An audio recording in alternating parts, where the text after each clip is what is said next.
अभी 40-50 दिन तक आपको खरपतवार का 100% नियंत्रण करना है। अगले 25 से 30 दिनों में सबसे बड़ा प्रॉब्लम ये है कि इसमें फूल झड़ेंगे, गुड़िया झड़ेंगी, इवन टिंडे भी झड़ेंगे। तो ये 3 प्रॉब्लम आने की संभावना है। आपको ये पत्ते जो इतने फ्रेश दिख रहे हैं, अभी वो फ्रेश पत्तों का फ्रेशनेस बरकरार रखना पड़ेगा। अगले 30 दिनों के अंदर 70-80 गुड़िया, 20-25 फूल और 5 टिंडे अगर बना दिए तो आपको यकीन नहीं होगा, इसका वजन 60% आता है। मतलब फुल प्रोडक्शन उत्पादन होता है, उसका 60% प्रोडक्शन ये पहला टिंडा बैठता है उसका आता है। नमस्ते किसान भाइयों। कपास की खेती के बारे में आज का ये वीडियो बहुत ही महत्वपूर्ण है। आज हम जानेंगे एग्रोस्टार के agri doctor Tushar Bhatt sir से कि फूल अवस्था में हमें क्या क्या सावधानियां बरतनी है ताकि जो खरपतवार, कीट, रोग जैसी समस्या आती है उनका हम नियंत्रण कैसे कर सकते हैं और उनका नियंत्रण करना भी क्यों जरूरी है, और उसके साथ ही हमें अच्छा उत्पादन लाने के लिए क्या करना है।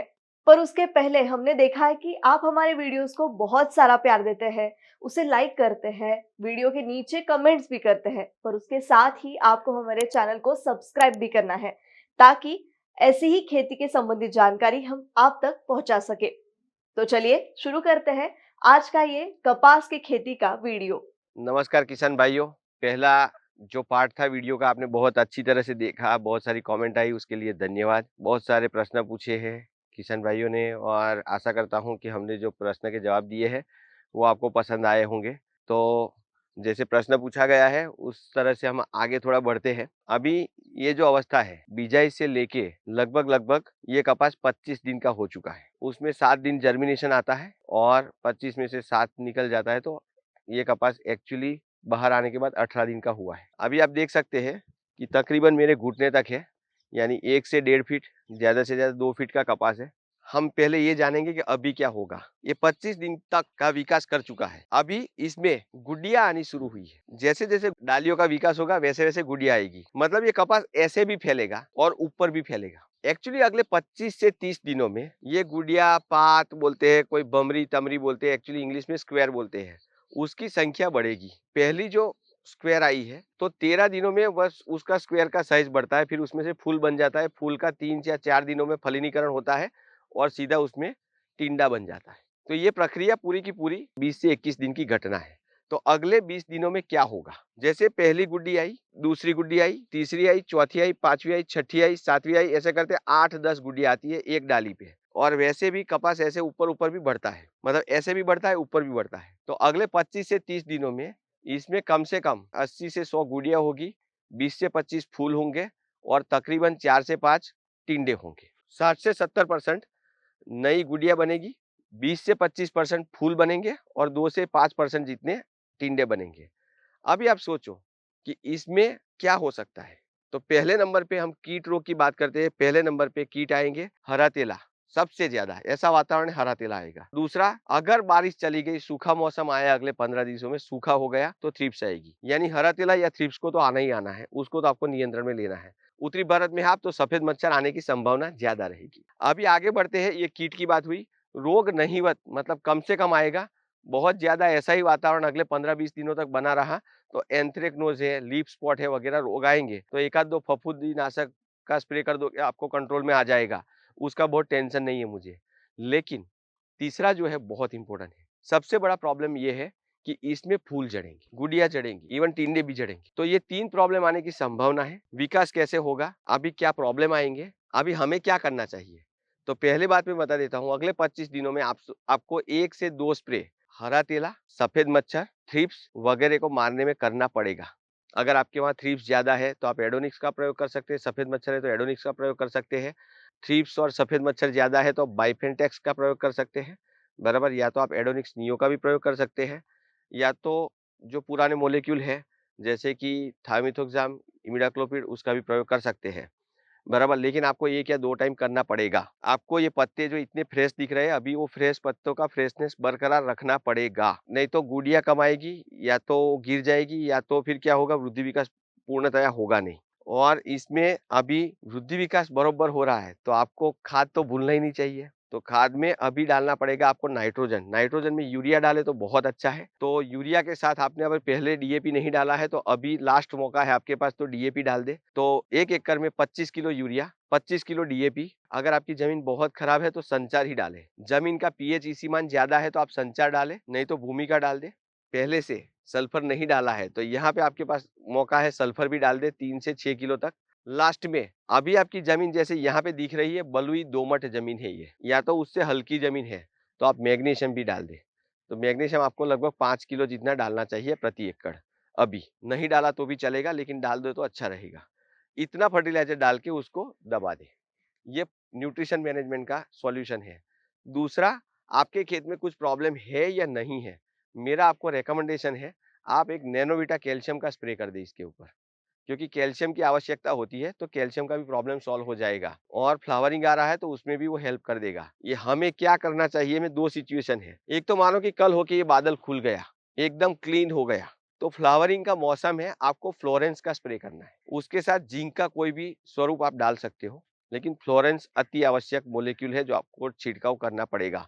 वृद्धि विकास भी बरकरार रहेगा, उसके साथ साथ में फ्लावरिंग भी, गुडिया भी बरकरार रहेगी, बहुत ज्यादा आएगी। फ्लोरेंस में बहुत फूल आते हैं। अगर ऐसा मौसम छाया रहा, बादल छाए रहे, लेकिन आपकी गुड़िया जड़ नहीं रही, फूल भी जड़ नहीं रहे, नॉर्मल सिचुएशन है, लेकिन वृद्धि विकास रुका हुआ है, तो आपको डालना चाहिए पीक बूस्टर। ये दूसरा सिचुएशन है। तीसरा मेन सिचुएशन है कि ऐसा छाया रहा, सूर्य प्रकाश बहुत कम है, सूर्य प्रकाश कम होने की वजह से यहाँ पे हार्मोन्स बनना कम हो जाता है। दूसरा, उसी टाइम पे प्रॉब्लम होता है जमीन में, जैसे अब अभी आप देख रहे हो जमीन एकदम पैक हो गई है, जमीन में हवा चाहिए, जितना भेज चाहिए उतनी हवा भी चाहिए, तो हवा का आवाज आना जाना बंद हो जाता है। और तीसरा, वातावरण में ऐसे नमी रहती है तो फंगस डेवलपमेंट का भी प्रॉब्लम रहता है। अगस्त का महीना है, बादल छाए रहे तो ये प्रश्न सबसे ज्यादा आने की संभावना रहती है। इसलिए हमको क्या करना चाहिए, इसमें आपको होल्डन, बोरॉन, 2 का स्प्रे आंख बंद करके कर दो। अभी इसमें स्क्वायर आने वाली है, फूल आएंगे अगले 7-8 दिनों में, मतलब इस अवस्था से 7-8 दिनों में कपास जब 30-35 दिन का हो जाता है, 40 दिन का हो जाता है, तो विदाउट टेंशन आप वो स्प्रे मार दो। फिर चेक करो जहाँ पे गुड्डी लगी है, स्क्वायर जहाँ पे लगी है, वहां पे काला धब्बा होता है अगर, तो वहां फफूंद का डेवलपमेंट शुरू होगा, तो उसके लिए आपको स्प्रे करना है फफूंदीनाशक का। बराबर, तो ये प्रॉब्लम आपका सॉल्व हो सकता है। और लास्ट में उल्टा होता है, गुडिया फूल वगैरह जड़ते या नहीं जड़ते वो प्रॉब्लम नहीं है, लेकिन वृद्धि विकास बहुत होता है, तो आपको अलग सा हार्मोन्स ग्रोथ रिटार्डेंट स्प्रे करना है, और उसका नाम है लियोस्टार। वो स्प्रे आप कर सकते हैं। तो आपको अलग अलग प्रॉब्लम को लेके अलग अलग सॉल्यूशन मैंने आपको बताया इसी अवस्था का।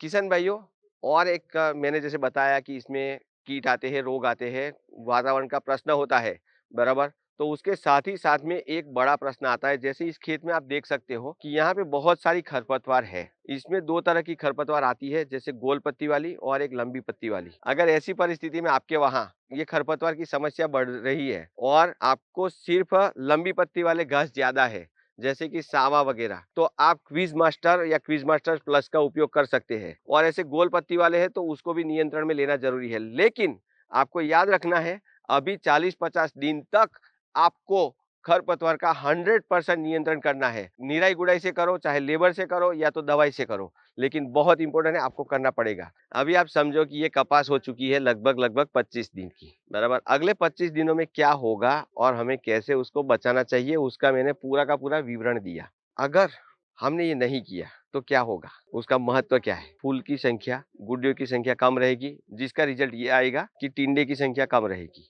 मानो कि ये रोग में आ गया और उसके पत्ते पीले हो गए तो वृद्धि विकास नहीं होगा। मानो कि वृद्धि विकास तो हो गया है, मानो कि बादल के कारण या तो फूक के, फफूंदी के कारण नियंत्रण में नहीं ले पाए, फूल सब जड़ गए, तो वापस विकास होगा, वापस नए फूल आएंगे, तो पूरी की पूरी शक्ति जो है वो वृद्धि विकास में खर्च हो जाएगी। तो आपके जो 100 टिंडे बनने हैं, 100 की जगह पे 50 टिंडे बने, 60 टिंडे बनेंगे, तो ये प्रॉब्लम होगा। कुल मिला के मैं ऐसा कह सकता हूँ कि अगर अभी अगले 30 दिनों के अंदर 70-80 गुड्डिया, 20-25 फूल और 5 टिंडे अगर बना दिए, तो आपको यकीन नहीं होगा, इसका वजन 60% आता है। मतलब कुल प्रोडक्शन उत्पादन होता है, उसका 60% प्रोडक्शन ये पहला टिंडा बैठता है उसका आता है। मतलब एक टिंडे का नहीं, जो पहले टिंडे बैठते हैं। मानो कि 10 क्विंटल आपका 1 एकड़ में प्रोडक्शन आने वाला है, तो 6 क्विंटल इसका होता है। मानो कि 1 एकड़ में से 20 क्विंटल प्रोडक्शन आने वाला है, 12 क्विंटल ये प्रोडक्शन आता है आपका। तो इसका महत्व बहुत है। अगर ये 12 क्विंटल में से आपने 100% ले लिया, तो आपका 12 क्विंटल तो फिक्स हो गया। अभी आपको 8 क्विंटल लेना बाकी है, उसमें से थोड़ा कम भी आएगा तो भी चलेगा। बराबर। लेकिन आप पहला ही प्रोडक्शन ले लो, तो आपको दिवाली के आसपास में आपको प्रोडक्शन मिल जाएगा। ये अगस्त महीना है, अभी अगस्त महीना पूरा बाकी है, तो अगस्त, सितंबर, अक्टूबर, नवंबर में इस बार दिवाली है, अगले 3 महीने आपको प्रोडक्शन दे देगा ये। दिवाली के बाद 1-2 हार्वेस्टिंग आएगा, तो आप दिवाली से लेके दिवाली के बाद तक आपको पैसे का व्यवहार जो करना है वो हो जाएगा। तो इसका महत्व बहुत ही इम्पोर्टेंट है। अभी आपको 1 महीने में क्या करना है वो मैंने बताया, उसका महत्व क्या है और उसको कैसे उसको निजात पाते हैं, वो मैंने पूरा का पूरा ब्यौरा आपको दे दिया। धन्यवाद तुषार सर। किसान भाइयों, आपको आज का ये कपास की खेती का वीडियो कैसा लगा हमें कमेंट करके ज़रूर बताइएगा। और हाँ, हमारा अगला वीडियो शिमला मिर्च का उत्पादन हम कैसे बढ़ा सकते हैं, जानने के लिए बने रहे एग्रोस्टार के साथ।